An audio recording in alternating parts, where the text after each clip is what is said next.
right, so I picked up the parts that we needed for this spigot repair, and we'll go ahead and put it in. So here's my spigot. Got a repair kit from Lowe's here with the burst disc in it, and we'll go ahead and get it fixed up.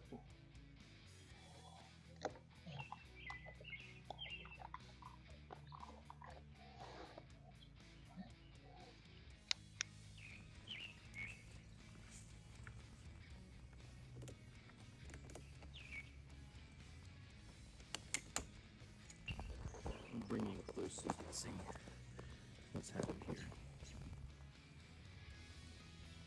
See the seal there is broken, so that's why the water is pumping through the top there.